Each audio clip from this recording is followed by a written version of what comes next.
말씀을 보면 하나님의 질문으로 시작하죠. 하나님께서 엘리야에게 물어봅니다. 내가 어찌하여 여기 있느냐 이렇게 물어보시죠. 내가 어찌하여 여기 있느냐. 그러니까 성경이니까 이렇게 기록하죠. 사실 그 말의 의미를 정확하게 표현하면 너 여기서 뭐해? 이런 겁니다. 너 왜 여기 있어? 여기서 뭐 하고 있어? 하는 게 이 질문의 의미이죠. 사실 이 질문은 엘리야로 하여금 자기를 좀 돌아보게 하려는 하나님의 배려라고 할 수 있습니다. 지금 엘리야의 상태를 얘기하자면 그야말로 멘붕이죠. 요즘 우리가 하는 말로 나는 누구 여긴 어디 그 마음입니다. 도무지 아무것도 생각나지 않고 내가 왜 여기 있는지, 내가 지금 뭐 하고 있는지 전혀 이 머리가 하얘진 그런 상태죠. 그런 엘리야에게 하나님께서 질문하시는 거예요. 야, 너 여기 왜 있냐? 여기서 뭐 하냐? 이렇게 물어보신다는 거죠. 그러면서 엘리야로 하여금 자기를 돌아보게 하십니다. 사실 이 질문은 우리 인생에서 굉장히 중요한 질문이죠. 내가 누구인지, 내가 지금 뭘 하고 있는지 물어보는 질문, 굉장히 중요한 질문입니다. 자신의 정체성에 대한 질문이기도 하고요. 내가 무엇을 하고 있는가, 자기의 사명에 대한 질문입니다. 사실 이 질문만 잘 대답해도 우리는 성공하는 인생이 될 수 있죠. 내가 누구인지, 그리고 내가 지금 무엇을 하고 있는지. 여러분 이런 질문 하고 계신가요? 진지하게 한번 물어보신 적 있나요? 내가 누구인지, 나는 무엇을 하며 살고 있는지, 나는 누구인지, 내 사명은 뭔지. 잘 안 하죠. 이게 문제입니다. 잘 안 한다는 거. 굉장히 중요한 질문임에도 불구하고 우리가 이 질문을 잘 안 하죠. 많은 사람들이 바쁜 일상에 이리저리 휩쓸려 살다 보면 그 일의 의미를 잊어버립니다. 내가 이 일을 왜 하고 있는지, 이 일의 의미가 뭔지, 이 일의 목적이 뭔지를 잊어버리죠. 다 잊어버리고 당장 앞에 있는 문제들을 해결하기 위해서 뭔가를 해결해 나가는 일에만 급급해서 살다 보면 의미는 다 잊어버린다는 거죠. 그러다 보면 정신없이 살게 되는 거죠. 하나의 문제를 해결하면 또 하나의 문제가 생기고, 그 문제를 해결하면 또 문제가 생기고, 그렇게 해결하고 가다 보면 내가 왜 살지? 내가 뭐 때문에 살고 있지? 내 삶의 이유가 뭐지? 이런 것들은 생각할 틈이 없다는 거죠. 그러다 보니까 생각대로 일이 풀리지 않으면 그 다음에 오는 게 이제 멘붕이죠. 아무것도 생각나는 게 없는 거예요. 다음에 뭘 해야 될지 의미도 모르고 목적도 모르니까 위기를 극복할 힘도 없는 거죠. 내가 누구인지, 나는 무엇을 하는 사람인지를 분명히 알면 삶이 달라지죠. 고난과 역경이 와도 이겨낼 힘이 있습니다. 왜냐하면 인생의 목적이 분명하거든요. 내가 뭘 해야 되는지를 잘 알고 있거든요. 그러면 어려움이 왔을 때 그 어려움을 이겨낼 수 있는 힘이 거기에 있죠. 근데 그걸 정확하게 알지 못하면 내가 누구인지도 모르고, 내가 왜 살고 있는지도 모르고, 내 삶의 목적이 뭔지도 모르면 힘들면 그냥 포기해 버리게 됩니다. 그 다음에 뭘 해야 될지 알 수 없는 상황에 처하게 된다는 거죠. 목적이 없으니까, 의미가 없으니까 힘들면 그냥 포기해 버리는 것이고, 내가 뭘 해야 될지 아무 생각이 없어져 버린다는 거죠. 그런 의미에서 오늘 엘리야에게 하나님이 하고 계시는 이 질문은 오늘 우리를 향한 질문이기도 하죠. 너 여기서 뭐 하고 있느냐? 라고 물어오시는 질문. 이 질문 앞에 오늘 말씀을 같이 나누면서 나는 뭐 하는 사람이지? 나는 여기서 지금 뭐 하고 있지? 스스로에게 대답해 보는 그런 시간이 되었으면 좋겠습니다. 자, 그러면 엘리야가 어쩌다 여기까지 왔을까? 사실 엘리야는 굉장히 능력이 있었던 선지자죠. 우리가 이제 엘리야를 계속 보고 있지만 18장, 17장, 18장만 봐도 엘리야는 굉장히 능력이 많은 사람이었습니다. 근데 그 엘리야가 어쩌다가 이렇게 멘붕까지 왔는지 우리 한번 봅시다. 엘리야는 18장에서 갈멜산에서 바알의 선지자들과 싸워서 승리하죠. 하나님께서 제단에 불을 내리셔서 정말 하나님이 살아계신 하나님, 여호와가 살아계신 하나님이라는 것을 보여주죠. 백성들을 통해서 바알을 섬기던 선지자 400명을 잡아다가 죽입니다. 엘리야가 기도하니까 3년 동안 비가 안 왔는데 갑자기 막 구름이 막 일어나고 바람이 불고 큰 비가 내리기 시작합니다. 엘리야는 하나님의 능력으로 성경에 보면 마차보다 빨리 달렸다 이렇게 얘기합니다. 아합이 마차를 타고 먼저 갔는데 엘리야가 막 뛰어갔어요. 그랬더니 마차 앞에서 뛰어가는 거예요. 말이 안 되는 얘기죠. 마차보다 빨리 뛰어가는 그런 능력으로 이스라엘까지 먼저 도착합니다. 자, 얼마나 능력 있는 삶입니까? 이제 다 끝났죠. 모든 게 끝났습니다. 엘리야가 생각하기에 문제가 다 해결된 거죠. 엘리야의 생각은 그랬습니다. 자, 근데 그 일이 있은 다음에 19장으로 넘어오면서 이야기가 달라집니다. 그렇게 하나님의 능력을 경험했던 아합이 이제 왕궁으로 돌아왔죠. 왕궁으로 돌아왔으면 뭘 해야 될까요? 하나님이, 여호와 하나님이 진짜 하나님이시라는 것을 알았어요. 불로 심판하는 것도 봤고 비가 내리는 것도 봤어요. 그럼 뭐 해야 될까요? 하나님만 섬기기로 선포해야 되겠죠.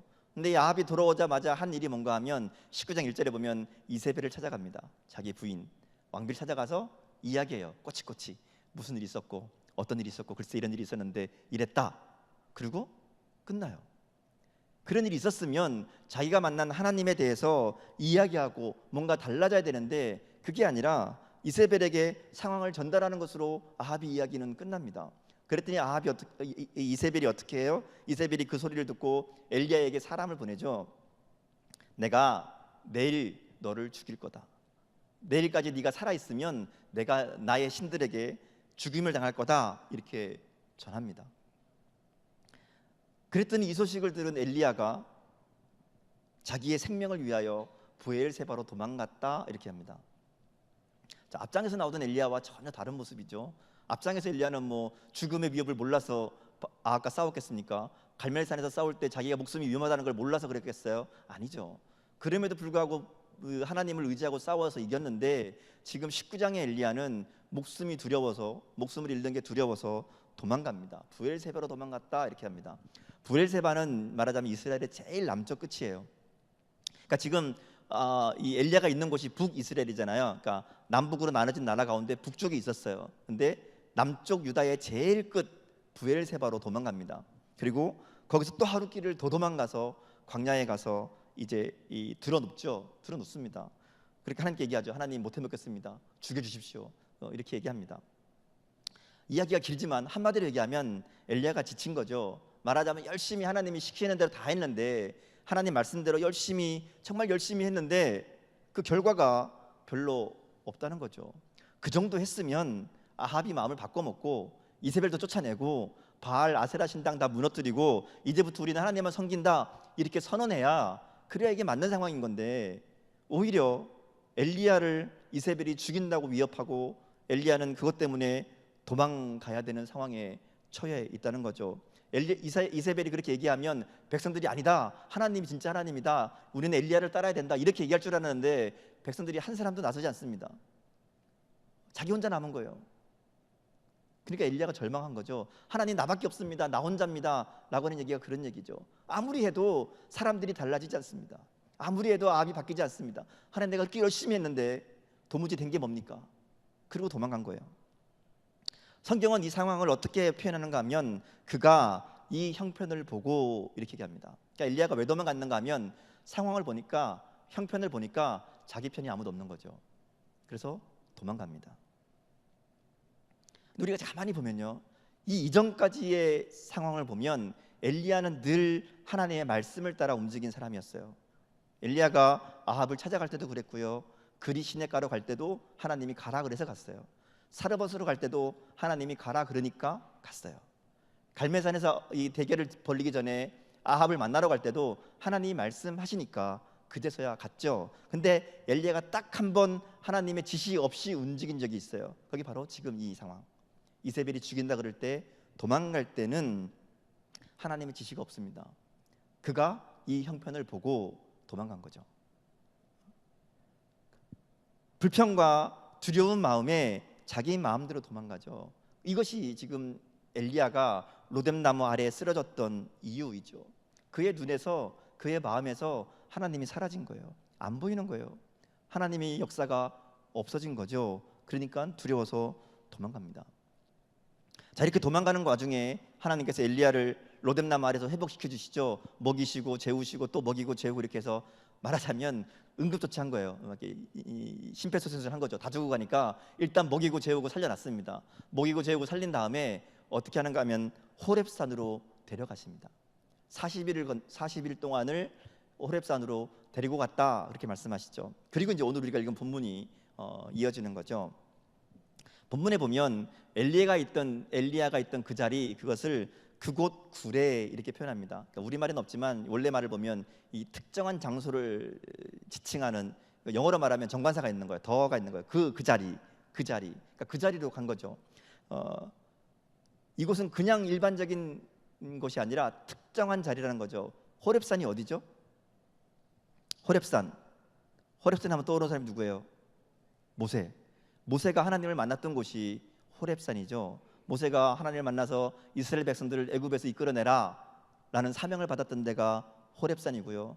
이스라엘 백성들과 하나님이 언약을 맺으시면서 이제 내가 너희의 하나님이 되고 너희는 내 백성이 될 것이다 언약하시면서 십계명 주신 데가 호렙산이죠. 바로 거기로 지금 엘리야를 부르신 거예요. 하나님께서 엘리야를 호렙산으로 인도하시고 거기에 서게 하신 다음에 엘리야에게 물어보시죠. 내가 어찌하여 여기 있느냐?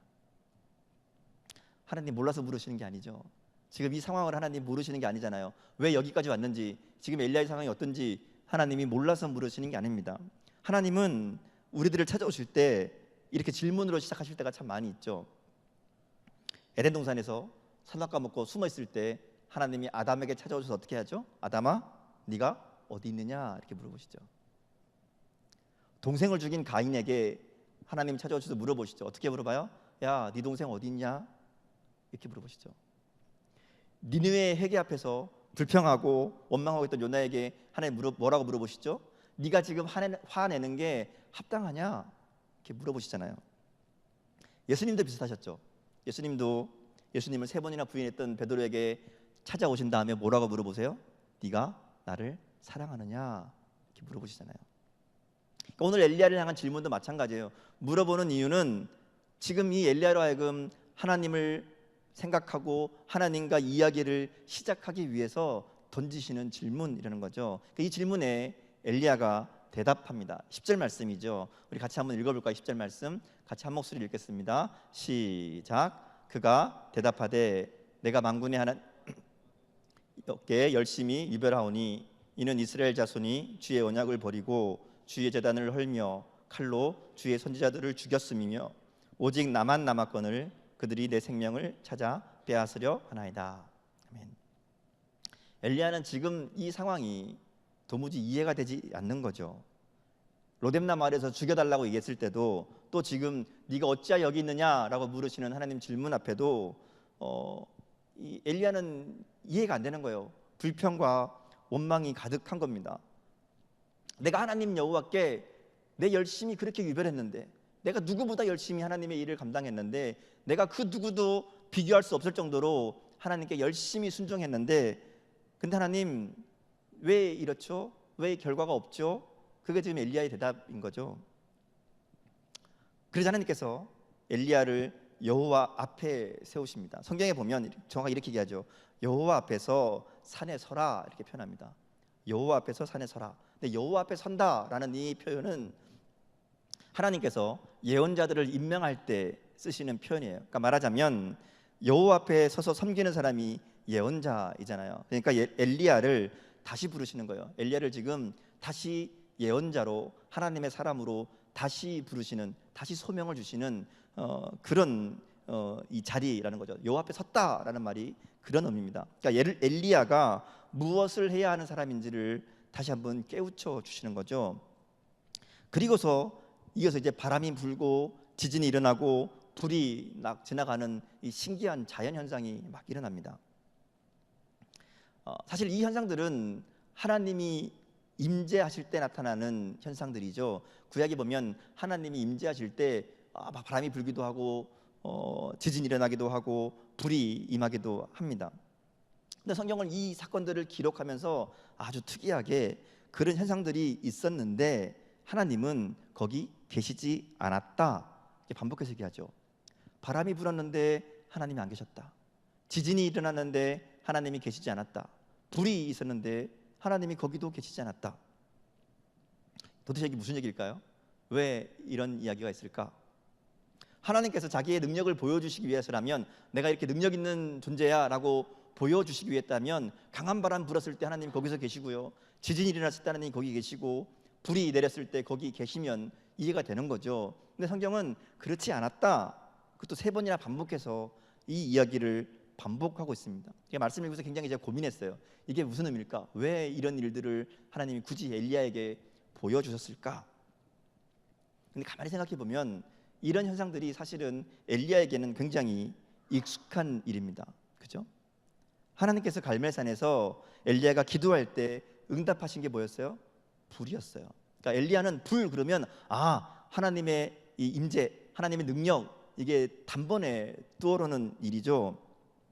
하늘에서 이 불이 내려와서 재물은 물론이고 그 제단을 쌓았던 흙도 태우고 옆에 있던 물까지 다 말라버린 것이 그 자기가 엘리야가 경험한 하나님의 임재였잖아요. 또 엘리야가 기도할 때 구름과 바람이 일어나서 하늘이 캄캄해지고 큰 비가 내렸죠. 그러니까 바람이 부는 거는 하나님이 역사하시는 거예요. 엘리야는 직감적으로 아는 거죠. 하나님의 일하심, 하나님의 역사. 그런데 하나님께서 그런 것 가운데 계시지 않았다, 이렇게 얘기한다는 거죠. 하나님의 일하심이라는 것이 엘리야의 생각과 다르다 하는 것을 보여주는 내용이라는 겁니다. 그래서 반복되는 하나님과 엘리야의 이야기를 보면 더 분명해져. 하나님은 이 엘리야에게 물어보시죠. 그리고 엘리야가 대답합니다. 이 대답과 질문의 내용을 보면 사실은 좀 이야기가 안 맞아요. 하나님에 대한 하나님의 질문은 너 여기서 뭐 하고 있냐? 라는 거였는데 엘리야의 대답은 뭔가 하면 나는 하나님 열심히 하나님을 섬기고 따랐는데 이스라엘 백성들은 하나님의 언약을 버렸고 하나님의 단을 헐어버렸고 하나님의 선지자들을 죽였고 내 생명도 빼앗으려고 합니다. 이렇게 대답하잖아요. 하나님은 너 여기서 뭐하냐? 하고 물어보시는데 엘리야의 대답은 자기 열심, 나는 이렇게 열심히 있었는데, 그리고 자기를 노리는 사람들, 그 이야기를 하고 있다는 거죠. 그러니까 이렇게 보면 엘리야가 말하는 하나님을 향한 열심이 유별하다는 말은 어떻게 보면 자기의 열심이 인정받지 못한 것에 대한 원망이고 불평이라는 겁니다. 그러니까 하나님 말씀에 순종하고 따랐으면 어때요? 사실 그걸로 끝나야 되죠. 하나님 말씀에 순종했으면, 하나님 말씀에 그대로 따랐으면 그걸로 끝나야 됩니다. 근데 엘리야는 그 결과도 자기 마음대로 하고 싶었던 거예요. 하나님, 내가 이렇게 했으니까 이렇게 해주셔야 됩니다 라는 게 엘리야의 생각이었다는 거죠. 근데 그 기대대로 되지 않으니까 화가 난 거예요. 원망이 생긴 겁니다. 그러다 보니까 하나님이 아니라 이세벨을 바라보게 된 거고요. 두려움과 절망 가운데 빠져서 지금 이 자리까지 오게 된 거죠. 자기 생각이 갇혀서 영적인 시야가 좁아지다 보니까 넓게 보지 못하죠. 눈에 보이는 문제에만 집중하다 보니까 자기가 누구인지 무엇을 해야 되는지는 다 잊어버리고 도망쳐 오게 되었다는 겁니다. 그러니까 하나님께서 이제 그런 엘리야를 회복시켜 주시죠. 새롭게 알려주십니다. 엘리야는 지금까지 뭔가 이루어져야만 그게 성공이라고 생각했어요. 근데 그럴 것이 엘리야의 삶은 계속 성공적이었습니다. 그죠? 그리시네가에 있을 때도 까마귀를 통해서 하나님이 먹을 걸 갖다 주셨어요. 그러니까 아무 걱정 안 해도 먹을 게 막 생기는 거예요. 사르밧 갔을 때도 마찬가지죠. 사르밧 과부의 집에 갔을 때 하나님께서 예비해 두신 마르지 않는 양식으로 먹고 삽니다. 갈멜산에서의 성공 말할 필요도 없죠. 엄청난 성공을 그가 거둡니다. 그러다 보니까 어느 틈엔가 엘리야가 자기 눈에 보이는 것으로 하나님의 역사를 판단하게 됐다는 거죠. 하나님의 역사가 자기 눈에 다 보이니까. 근데 갈멜산 이후에는 그게 없어요. 이세벨에게 오히려 쫓기는 형편이 됐고요. 엘리야의 기준으로 보면 자기는 실패한 겁니다. 성공한 게 아니에요. 왜냐하면 목숨을 구걸하기 위해서 지금 땅끝까지 도망온 거잖아요. 지금까지 자기가 경험하고 자기가 생각했던 하나님의 역사가 더 이상 나타나지 않는다는 겁니다. 그래서 좌절하고 낙심합니다. 엘리야는 이 자기 열심히 지나쳐서 자신의 기준으로 하나님의 역사를 판단하죠. 자기 눈에 보이는 대로 하나님의 역사를 규정지으니까 제대로 볼 수가 없는 겁니다. 그래서 하나님이 엘리야에게 하나님이 일하시는 새로운 방법을 보여주시죠. 하나님의 역사는 꼭 바람이나 지진이나 불이나 이런 게 아니라고, 오히려 세미한 소리 가운데 하나님의 뜻을 알려주십니다. 자기 생각으로 하나님의 역사를 판단하고 있는 이 엘리야에게 하나님의 뜻을, 하나님의 더 큰 계획을, 하나님의 일하는 방식을 보여주신다는 거죠. 하나님의 역사는 바람같처럼 불처럼 뭔가 특별하고 강력한 기적들이 아니라 사실은 세미한 하나님의 음성을 듣는 것에서부터 시작된다는 것을 말씀하고 있다는 거죠. 내가 누구인지, 내 사명이 무엇인지를 기억하는 것부터 거기서 시작해야 된다라는 것을 알려주신다는 거예요. 성공적으로 뭔가를 많이 이루어내는 것이 아니라 하나님의 음성을 듣는 것이 먼저라고 말씀하고 있다는 거죠. 이걸 생각해 보세요. 사실 날마다 우리 인생 가운데 날마다 바람 불고 지진이 일어나고 막 불이 떨어지고 이러면 그게 어떻게 제대로 된 삶을 살 수 있겠습니까? 그런 하나님의 역사는 정말 중요한 순간에 잠깐 일어나는 기적들이죠. 그것이 우리의 삶을 채울 수 없다는 겁니다. 오히려 우리의 삶은 그보다 훨씬 더 많은 시간들이 있죠. 그리고 그 시간들을 하나님은 하나님의 음성을 들으며 하나님의 뜻을 알아가는, 그리고 하나님과 동행하는 삶을 살기를 원하신다는 거죠. 그 얘기를 엘리야에게 말씀해 주시는 거예요. 오늘 우리의 삶을 보면 사람들이 많이 기도하죠. 하나님의 역사를 기도합니다. 하나님께서 들어주십시오. 하나님께서 이루어주십시오. 기도합니다. 자신의 열심을 앞서서 자신의 방법으로 하나님의 역사가 일어나기를 기대하죠. 뭔가 엄청난 일들이 일어날 걸 기대합니다. 문제들이 해결될 걸 기대합니다. 근데 내용을 가만히 보면 그게 자기 뜻대로요. 자기 뜻대로 성공하기를 기대하고요, 자기 계획대로 하나님이 이루어 주시기를 바라고 문제가 해결되기를 기도한다는 거죠. 뭔가 특별한 기적을 통해서 하나님이 역사하실 것을 기도한다는 겁니다. 오늘 하나님은 엘리야에게 또 우리들에게 세미한 소리로 말씀하시는 거죠. 그런 특별한 기적이 아니라 날마다 삶 속에서 말씀으로 함께 하시기를 원하신다라는 겁니다. 그런 세미한 음성을 통해서 우리에게 하나님의 뜻을 알게 하시고요, 하나님의 마음을 알게 하시고 하나님의 계획을 들려주시고 우리가 그 말씀에, 그 뜻에 순종하기를 원하신다는 거죠. 엘리야는 하나님의 음성을 듣고 다시 부르심의 자리로 돌아갑니다. 하나님의 말씀이, 하나님과의 교제가 결국 우리의 삶을 회복시키고 우리의 사명을 회복시킨다는 거죠. 우리는 기적을 꿈꾸죠. 날마다 하나님 정말 기적적으로 이 문제가 좀 해결됐으면 좋겠습니다. 하나님 정말 복권이라도 맞아서 이 일들이 해결됐으면 좋겠습니다. 그런 마음들이 있죠.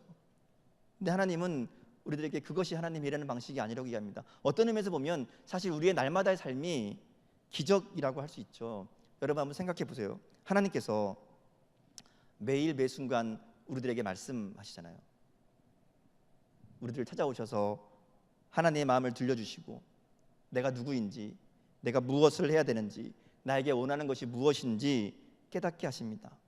매일매일 내가 누구인지를 생각나게 하시고 내가 무엇인지를, 또 무엇을 해야 되는지를 알게 하시는 것, 그거 경험하고 사는 거, 그게 바로 기적이죠. 하나님께서 우리를 찾아오셔서 우리를 그렇게 알려주시고 우리와 함께 하신다는 것, 그게 바로 기적입니다. 날마다 말씀을 묵상하고 기도하는 가운데 이 기적을 경험하는 것이 우리의 삶이죠. 하나님은 오늘도 우리를 찾아오셔서 질문하십니다. 너 여기서 뭐 하고 있냐? 너 지금 뭐 하고 있냐?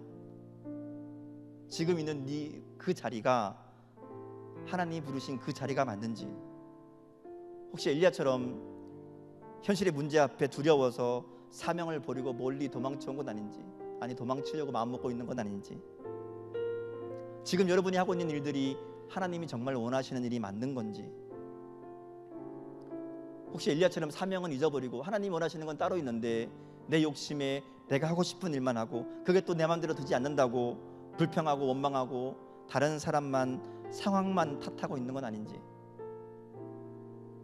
하나님을 만나고 하나님과 함께하는 기도와 말씀의 자리는 없이 그저 막연히 하나님의 능력만, 하나님이 이루어주시기만, 하나님이 내 뜻대로 움직여주시기만 그렇게 바라고 있는 것은 아닌지, 오늘 하나님 물어보신다는 거죠. 여러분에게 너 지금 뭐 하고 있냐? 너 여기서 뭐 하고 있냐? 이렇게 물어보시는 하나님의 질문 앞에 여러분의 대답은 무엇인지 이 시간 진지하게 함께 대답해보는 그런 시간 되었으면 좋겠습니다. 같이 기도하시겠습니다.